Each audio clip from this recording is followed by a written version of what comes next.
철학에서, 의학에서 같이 쓰는 용어가 있습니다. 호메오스타시스라는 용어입니다. 호메오스타시스. 호메오스타시스라는 말이 무슨 의미를 가진 단어냐? 몸도 마음도 영혼도 극히 평화로운 상태, 평정심에 이르는 상태, 부러운 것도 없고 감사하고 뭔가 베풀고 싶고 마음이 넉넉한 상태를 호메오스타시스라 그럽니다. 그런 마음 상태에 이르면은 밖으로 드러나는 마음가짐이 온유입니다. 온유. 그걸 온유한 마음이라 그럽니다. 그런데 예수님께서 우리에게 너희는 내게 와서 배워라. 내 마음을 배워라. 마태복음 11장 29절입니다. 너희는 내게로 와서 배워라. 나는 마음이 온유하고 겸손하다. 내게 와서 온유와 겸손을 배우면 너희 마음이 쉼을 얻으리라. 마음의 안식, 평화를 누립니다. 그래서 세상은 요란하고 복잡하고 꼬이고 힘들지만은 예수님께 배운 그 마음을 가지면 마음이 편안합니다. 이 호메오스타시스, 온유함입니다. 마태복음 5장 5절 우리 한번 찾아보겠습니다. 마태복음 5장 5절에서 예수님께서 산상수훈 첫 부분에 8가지 복을 가르쳐 주시면서 온유한 자가 복을 누린다. 5장 5절 온유한 자는 복이 있나니 그들이 땅을 기업으로 받을 것이며 성경 원문에는 좀 더 실감나게 나옵니다. 복이 있도다. 헬라어 성경에 마카리오이 복이 있도다.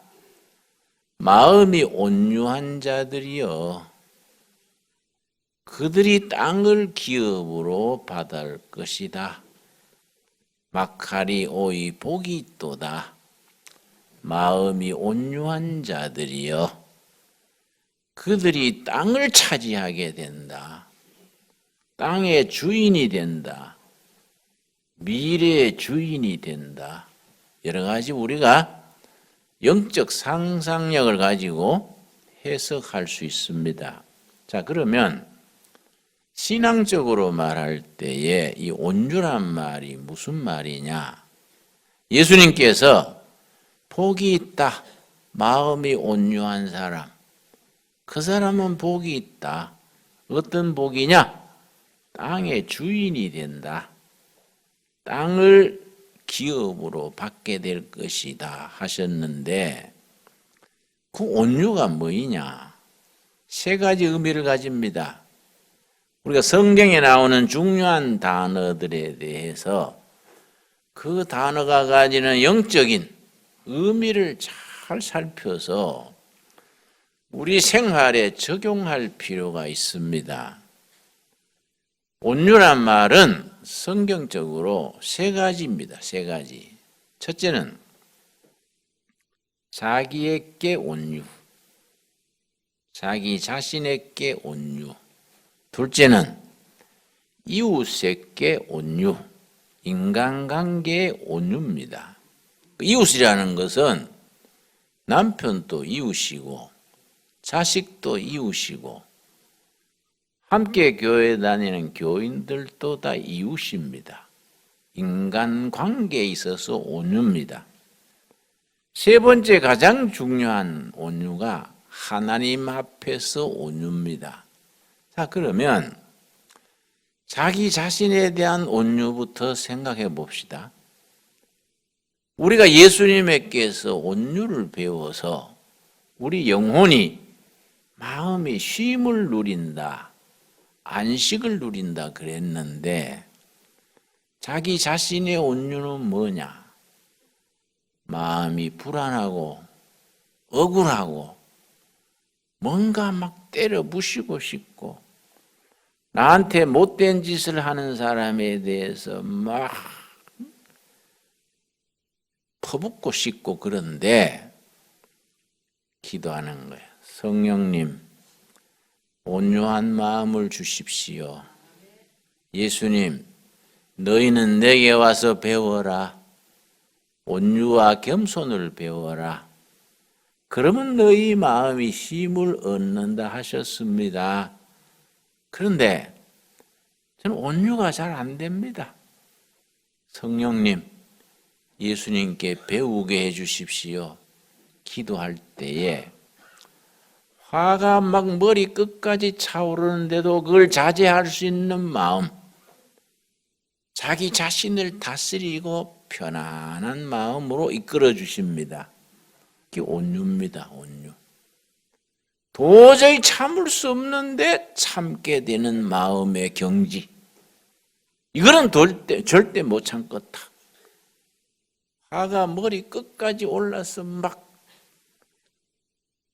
견디지 못하는데 마음이 차분해지고 자기 마음을 다스릴 수 있게 되는 것이 온유입니다. 예수님이 그런 사람은 복이 있다. 마카리 오이 복이 있도다. 자기 마음을 다스려서 온유한 사람들이여. 그 사람들이 땅의 주인이 된다. 여러분, 땅의 주인이 된다는 것을 부동산 누린다고 생각하면 안 되고요. 역사의 미래의 주인이 된다. 넓게 생각해야겠지요. 인간관계 온유는 뭐이냐? 인간관계. 상대방의 나를 해코지하고 못된 짓하고 억울하게 하는데 내가 그걸 안갚음할 수 있는 능력이 있어요. 얼마든지 내가 보복하고 안갚음하고 그걸 내가 버릇을 들일 수 있는데 자기에게 힘이 있는데도 참는 겁니다. 아이고 불쌍한 인생이로다. 오죽 답답해 저러겠냐. 내가 참자. 이 온유입니다. 온유. 우리 초대교회 일제시대에 평양에 김익두라는 목사가 있었습니다. 참 예수님 때문에 온유해진 사람의 대표입니다. 김익두가 평양 깡패를 했습니다. 평양 장날만 되면 얼마나 못됐든지 시골에서 뭐 콩이나 무슨 곡식을 평양시에 팔러 올 때 농촌 사람들이 뭐 자기 팔려는 그걸 머리에 이고 오지 않습니까? 이고 오다가 동네 출발할 때 옛날에는 성황당 있었습니다. 이 당나무 밑에 울긋불긋한 줄 걸어놓고 돌무대기 쌓아놓고 거기다가 비는 거예요. 비나이다 비나이다 신령님 비나이다.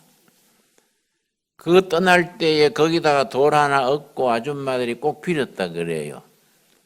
신령님 오늘 평양장에 가서 김익두 안 만나게 해주세요. 이거는 기다리다가 시골에서 뭘 가져오는 사람 깽판 놓고 막 뺏고 뭐 별짓 다 하는 거예요. 오죽했으면 그래 오늘 김익두 안 만나게 해주십시오. 그래서 다행히 김익두 안 만나면 돌아오는 길에 서항다님한테 돌 하나 갖다 바치고 감사합니다. 다음 장날 또 부탁합니다. 그랬다는 거예요. 이 김익두가 예수 믿은 거예요. 선교사한테 전도받고 예수를 믿었는데 왜 예수를 믿게 된 그 이유가 이 선교사가 평양 장날 노방전도를 하는데 듣기 싫다고 이만한 돌멩이를 가지고 선교사 이마를 까버린 거예요. 이마에 피가 철철 흐르는데 선교사님이 싱긋이 웃으면서 형제요, 혹시 날 때리고 상하지 않았나요? 나는 괜찮으니 편안하세요. 그게 밤에 자는데 안 잊어지는 거예요.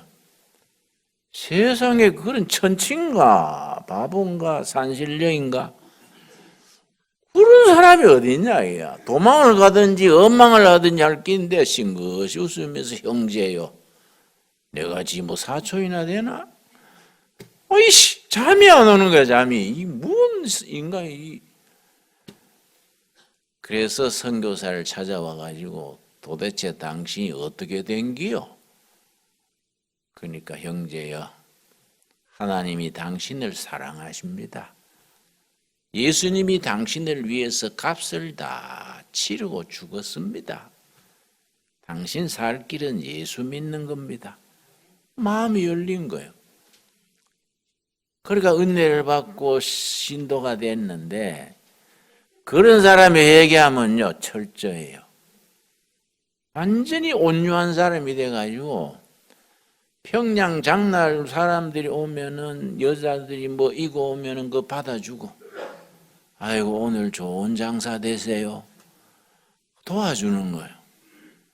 그러니까 아주 평양 장날에 아주 얘기거리가 됐습니다. 그러니까 고래가 없어지면은 새우가 설치잖아요. 동네 깡패들이 김익두가 사라지니까 저가 세상이 된 거예요. 그래 저것들이 김익두가 예수전이 돼가지고는 돌아버렸다며. 그리고 김익두만 만나면 김익두 예수를 믿지 말고 내 주먹을 믿어라 이놈아. 응? 놀리는 거야. 김익두만 보면은 예수를 믿지 말고 내 주먹을 믿어라.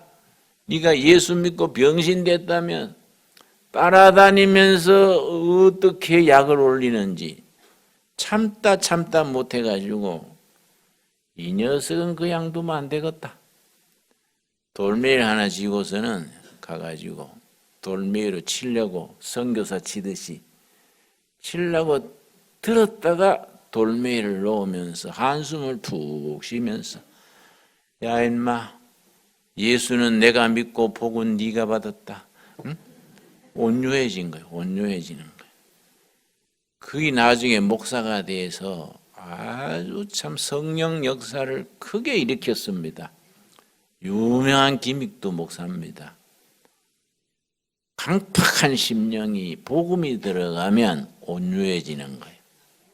못 참을 걸 참는 겁니다. 그러지요? 지그러면 나는 뭐하나, 이게 온유가 아니야. 억울하고 답답하고 못 참는 긴데 참는 게 온유야. 그 사람을 용납해주고 받아주고. 여러분, 온유한 사람 되게 해달라고 기도해서 응답받게 되길 바랍니다. 겉으로 보면 바보처 같죠. 그래서 영적으로 깊어지면 바보스러워집니다. 왜 바보처럼 욕을 해도 씩 웃고. 내가 한 번은 신학교 후배가 나한테 와가지고, 선배님, 전에는 내가 선배님을 존경했는데 지금은 존경 안 합니다.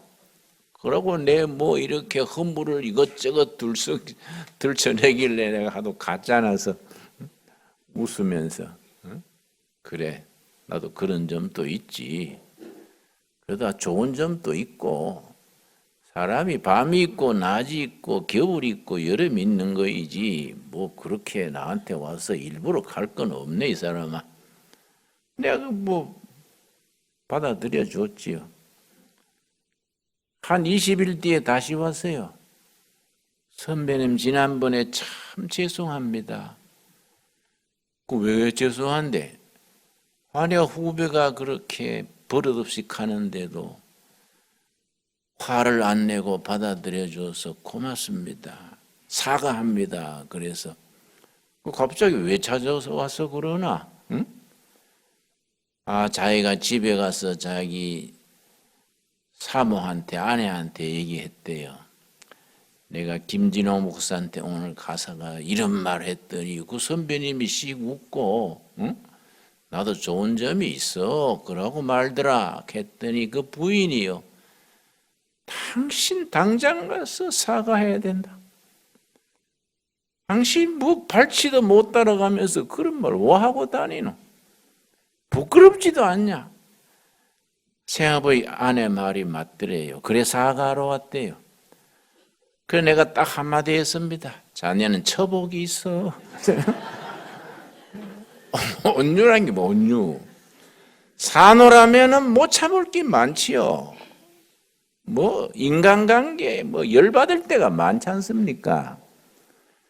도저히 참을 수 없는데 내가 대갚아 줄 수 있는데 참는 거야. 아이고 내가 손해보고 말지. 내가 바보 되고 말지. 그런데 하나님은 그런 사람에게 복을 준다는 겁니다. 그런 사람이 세상 주인이 되게 한다는 겁니다. 그런 복을 누릴 수 있게 되기를 바랍니다. 그래서 믿는 사람은 그렇게 참고 살기 때문에 항상 앞으로는 미치고 뒤로 남는 거예요. 앞으로 미치고 손해보는 것을 하나님이 채워주시는 겁니다. 여러분 그 온유예요. 근데 중요한 것은 하나님 앞에 온유지요. 저 민수기에 보면은 모세에 대해서 하나님이 말씀하시기를 모세는 세상에서 온유하기가 죄이다. 모세를 칭찬했습니다. 모세가 온유함으로 그 어려움을 이겨나간 겁니다. 구약 성경에 정말 온유한 사람 대표가 나옵니다. 욥입니다. 욥. 하나님에 대한 온유는 실패하고 욕먹고 억울한 일 당하고 어떤 일을 당해도 하나님을 원망하지 아니하고 마음에 흔들리지 않고 초심을 지켜나가는, 좋은 일이 있어도 나쁜 일이 있어도 다 나를 잘하시는 하나님이 때를 따라 잘해주시는 줄 믿습니다. 이게 온유입니다. 온유. 욥이 그랬지요. 욥기 1장 한번 보겠습니다. 욥기 1장 20절 말씀. 욥이 사업이 부도가 났지요. 그러고 자식들이 갑자기 떼죽음 당했지요. 또 몸에 병이 들었습니다. 아주 악성 아토피 같은. 얼마나 몸이 가려운지 기아장으로 푹푹 끓으면서 가려운 걸 참았습니다. 그러니까 그 부인이 답답하니까, 남편 사정이 너무 딱하니까 남편한테 막 답답해서 해댔습니다. 미워서가 아니고. 욥기 1장, 자 2장부터 보겠습니다. 2장 8절 말씀. 욥기 2장 8절. 나쁜 일은 단체로 옵니다. 그거 참 이상해요. 살아보면요, 나쁜 일은 꼭 단체로 오고 그걸 이기고 나가면 좋은 일도 단체로 옵니다. 영적 원리가 있어요. 억울하게 고소당하고 돈 손해보고 또 교통사고 나고 멀쩡한 아들이 또 차 들이박아가 벌금 나오고 나쁜 일은 단체로 옵니다. 근데 그걸 잘 믿음으로 온유로 이기고 나면, 그 고비 넘기면 좋은 일도 단체로 옵니다. 아멘 하시지요? 그래서 영적으로 살아가는 세월 속에 나쁜 일이 한 가지, 두 가지, 세 가지 오면은 알아차리는 거.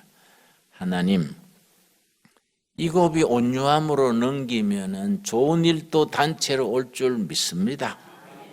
이렇게 되는 거예요. 자, 욥이 2장 8절 말씀. 욥기 2장 8절.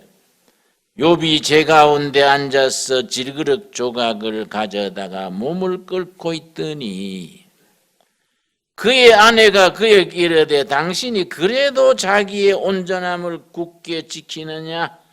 하나님을 욕하고 죽어보라. 신랑이 하도 답답하니까 영감 그래도 하나님 참고 그래요. 하나님 욕하고 죽어버리사. 응? 답답해서 안 그러겠습니까? 남편 뭐 정말 죽으라는 말이겠습니까? 욥이 뭐라 그랬습니까? 10절입니다. 10절. 이게 온유입니다. 온유. 하나님 앞에 온유. 우리 영적 수준이 그런 단계까지 가야 됩니다. 그가 이르되 그대의 말이 한 어리석은 여자의 말 같도다.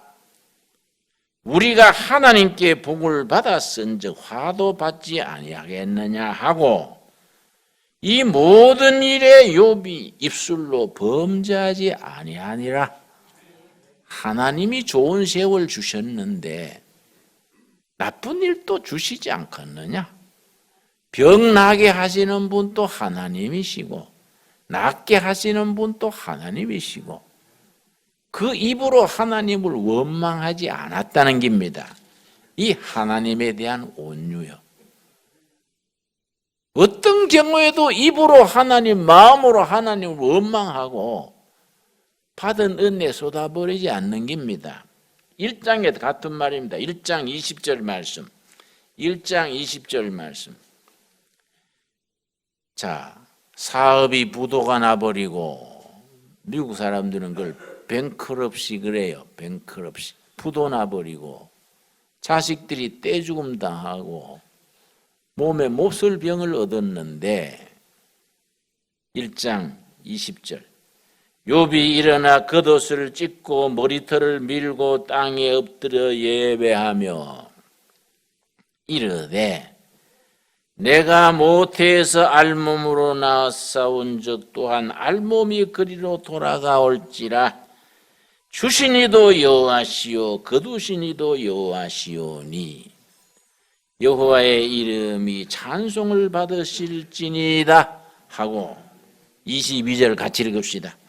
이 모든 일에 욥이 범죄하지 아니하고 하나님을 향하여 원망하지 아니하리라. 여러분 우리 영적 수준이 욥의 수준으로 올라갈 수 있게 되길 바랍니다. 그런 수준에 올라가야 신앙생활에 진미가 나오는 거지요. 마음에 흔들림이 없는 평상심, 손해봐도 욕먹어도 마음이 흔들림이 없이 부러운 것도 없고 원망도 없고 편안해지는 겁니다. 그런 단계 가면은 넌 모르는 영적 단계가 열립니다. 욥기 19장입니다. 19장 25절 말씀. 이 아주 욥이 그런 상태에서 어디까지 영적으로 깊어졌습니까? 욥기 19장 25절 말씀. 이는 다른 사람이 상상할 수 없는 축복받고 잘 나갈 때는 꿈도 꾸지 못했던 영적인 단계로 올라가는 겁니다. 내가 알기에는 나의 대속자가 살아계시니 대속자, 구주 예수님. 이 땅에 오신 하나님 대속자. 내가 죽어야 되는데 내 대신 죽어주신 분 대속자. 영어로 리디머. 내가 갚아야 될 것을 대신 갚아주신 분 리디머 대속자가 살아계시니 마침내 그가 땅 위에 서실 것이라. 욥이 그런 온유의 극치에 이르니까 수백 년 뒤에 오실 메시아를 먼저 보는 눈이 열린 거예요. 영의 눈이 열린 겁니다. 우리가 세상 살아가면서 천국 문이 열리고 영적인 세계가 열려야 되지 않겠습니까? 욥이 그렇게 된 거예요. 대속자 메시아가 살아계시는데 이제 땅에 오실 것이다. 26절 내 가죽이 벗김을 당한 뒤에도 내가 육체 밖에서 하나님을 보리라. 피부병으로 푹푹 끓으면서 그건 상관없는 거예요. 지금 몸이 막 가렵고 거 이거는 관계없어. 이 가죽, 이 가려운 거 넘어서서 하나님의 은혜를 내가 누릴 수 있겠구나. 여러분 그런 영적 경지로 나아갈 수 있도록 기도하여 응답받게 되길 바랍니다. 나는 욥기는 나한테는 잊을 수 없는 책입니다. 아주 특별한 간증이 있습니다. 욥기 23장 10절, 욥기 23장 8절에서 10절 사이에 내 인생에 완전히 죽음의 직전까지 갔을 때에 욥기 23장 10절에서 죽음이 변해서 축복으로 바뀐 내 개인의 간증이 있습니다. 내가 자주 간증했으니까 다 익히 아는 분들 많으시지만은 나한테는 너무 중요해서 되풀이합니다. 나는 중요한 것은 되풀이하는 거다. 늘 그런 생각합니다. 욥기 23장 10절. 1974년 내가 남산에 붙들려 가서 2달 동안 조사를 받았는데 그때는 왜 그랬는지 모르겠어요. 그렇게 심하게 안 해도 되는 긴데 김진호 평양 언제 갔다 왔어? 잠을 안 재우니 한 일주일 정도 잠을 못 자면요 헛기 보이고요. 그냥 죽고 싶습니다. 그냥 잠만 재워주면 뭐든 할 것 같아요. 2달간 기도 제목이 하나님 나 천국으로 데려가 주세요. 근데 이게 이제 고문할 때 때리는 사람도 맞는 사람도 요령이셔야 돼요. 정보부 때리는 사람들은 전문가들이니까 나중에 뒤탈이 없이 때리는데 맞는 사람이 안 맞으려고 비틀다가 잘못 맞아요. 내가 주먹이 날라오는 걸 피하다가 옆구리에 맞았는데 이게 잘못된 거야. 일본말로 아다리 된다 그래. 아다리. 이게 절리는 거야. 담 걸린다 그러지요. 숨 쉬면은 바늘로 찌르는 통증이 와요. 숨 내쉴 때마다 관절이 쑤셔요. 그리 사람이 견딜 수 있습니까? 내가 지금 64kg입니다. 37kg까지 내려갔어요. 37kg. 눈이 잘 안 보이고요. 다리가 후들거리고. 내가 소금국에 콩밥만 먹으니까 비타민이 부족해서 그런 거다 생각하고 난 대학 입시 공부할 때 선택 과목이 생물입니다. 생물. 그 생물 공부할 때 내가 읽은 게 기억났어. 이거는 채소가 부족해서 눈이 잘 안 보이고 다리가 각기병이 오는 기다 생각하고 교도관한테 교도관님 눈이 잘 안 보이고 다리가 이거 힘이 없는 거 이 채소 부족 같아요. 비타민 부족 같아요. 맨날 소금국만 주지 말고 채소를 좀 주시오. 그랬더니 교도관이요. 집에 가서 먹어. 응? 여기 주문 식사하는 줄 알아? 잘해주면 또 돌아서 안 돼. 그러고 가버려요. 참 어떡합니까? 집에 가서 먹으라는데. 그런데요. 누워도 아프고 앉아도 아프고 그 옆구리 아픈 게 보통 아프겠습니까? 머리를 벽에 기대고 있으면 덜해요. 옆구리 움켜쥐고 벽에 이마를 기대고 있는데 그때 내가 욥기를 읽었습니다. 욥기. 왜 욥기를 읽느냐? 욥은 의로운 일하는 사람이 왜 고난받고 핍박받고 막장에서 고통당하느냐? 못된 짓 한 사람들은 잘 먹고 잘 살잖아요. 못된 짓 한 사람들은요 자손 후대까지 잘 살아요. 강남에 비싼 집 사가지고 유학도 보내고 애들 박사 받아가 대학교 총장도 하고 잘 나가는데 좋은 생각하는 사람들은 늘 험한 꼴 보는 거예요. 그게 욥기의 주제입니다. 의인이 왜 고난을 당하느냐. 그래서 내가 욥기를 읽다가 23장 10절 읽었습니다. 23장 10절. 그러나 내가 가는 길을 그가 아시나니 정치범 독방에서 죽게 된 것을 하나님이 아신다는 겁니다. 그런데 모르고 가만 계시면 이해가 가는데 아는데 왜 가만 계시냐 문제가 되지요. 하나님도 의리가 있어야지. 몰라서 가만두시면 몰라도 알고 가만두신다. 이 문제가 있다. 그런데 그 다음 뭐라 그랬습니까? 왜 가만두시느냐? 그가 나를 단련하신 후에는 훈련입니다. 훈련. 영어 단어로 훈련은 두 가지입니다. 기술 훈련, 체육훈련, 건강훈련, 이건 트레이닝이에요. 트레이닝. 인간훈련, 사람 되게 하는 훈련, 이거는 디시플린입니다. 이 본문은 디시플린이에요. 하나님이 나를 일꾼답게 하려 하시고 사람답게 하시고 철들게 하시려고 훈련시킨다는 겁니다. 그가 나를 훈련시킨 후에는 왜 훈련시킵니까? 결론이 뭡니까? 그 다음 뭐라 그랬습니까? 그가 훈련하신 후에는 순금같이 나오리라. 99.9% 순금이요. 순금. 여러분 믿음을 금으로 표현합니다. 그런데 보통 믿음은 금으로 표현 안 해요. 좌절, 낭패, 절망, 아픔을 거치시면서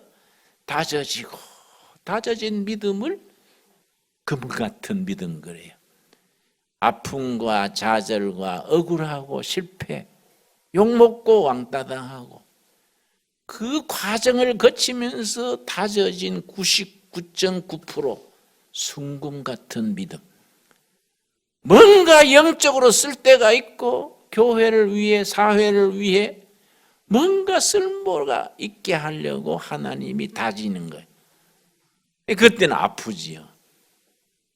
견디기 힘들지요. 탄식이 나오지요. 그러나 그가 나를 아신다. 아시면서 왜 가만두시냐? 단련해서 일꾼 만들려고 순금 같은 믿음 가지게 하려고 오늘 우리들에게 주시는 말씀으로 받을 수 있게 되기 바랍니다. 그런 시련, 좌절, 역경 중에 하나님은 우리와 동행하시는 거예요. 여러분, 넉 달 전에 에집트에서 아주 세계적인 사건이 있었습니다. 에집트는 옛날에는 기독교 국가랬지요. 성경에 나오는 안디옥, 알렉산드리아 다 에집트지요. 이게 나중에 7세기에 가서 교회가 타락하고 성직자들이 뇌물이나 받고 성직자들이 도박을 다 하고 그러니까 그 에집트 전체가 이슬람 지역이 돼버렸습니다. 7세기에 가서. 이슬람이 그건 아주 인정사정 없거든요. 그런데 에집트에 지금 또 아주 소수가 기독교인이 남아 있습니다. 그걸 콥틱 철치 그래요. 콥틱 교단.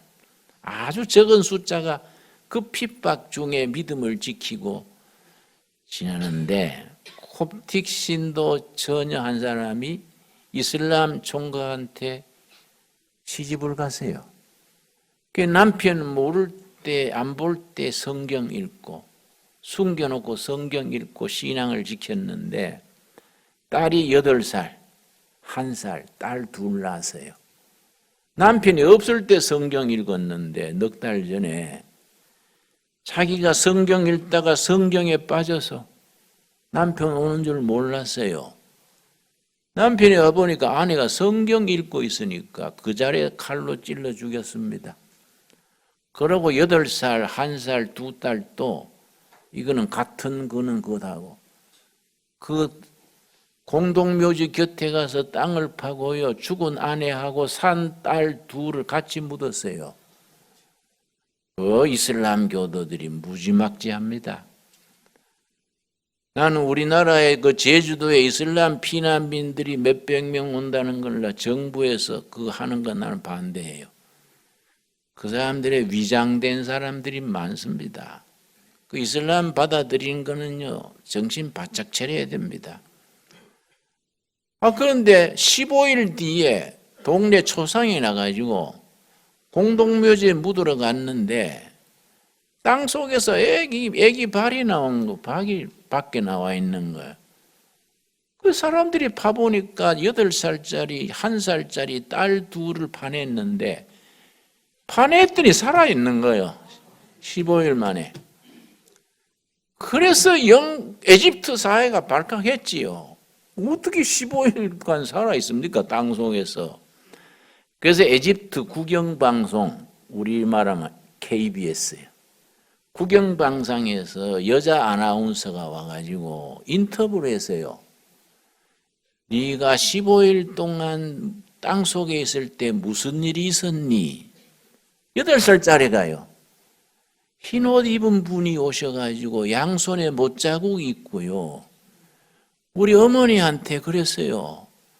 내 딸들을 아침 저녁으로 자네 그대 딸을 먹여준다. 아침 저녁으로 젖을 주고 먹을 걸 줘서 살았어요. 근데 이게 생방송이에요. 생방송.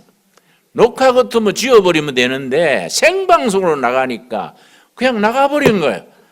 그러니까 이슬람 국가가 뒤집어진 거예요. 이게 무슨 소리냐. 8살짜리가 자기 경험한 걸 말하는데 그걸 생방송에 어떡합니까? 그러니까 이슬람 국가에서 그거는 상상할 수 없는 일이지요. 손에 못자국이 있는 예수님이 우리를 보름 동안 아침 저녁으로 젖먹여주고 먹을 걸 주면서 죽은 엄마한테 얘기하시더라는 거예요. 내 그대 딸을 돌보고 있다. 그러니까 이거 뭐 생방송이니까 중단해도 안 되고 전국에 나가버린 거이지요. 그걸 원본을 받아다가 그 카피를 받아다가 미국 CBS 방송에서 방송을 했습니다. 하나님께서 임마누엘로 지금 우리 함께 하시는 거예요. 우리를 온유하게 하시고 평강을 주시고 우리를 환난에서 시험에서 역경에서 함께 하신 하나님, 우리 하나님을 찬양할 수 있게 되기를 바랍니다.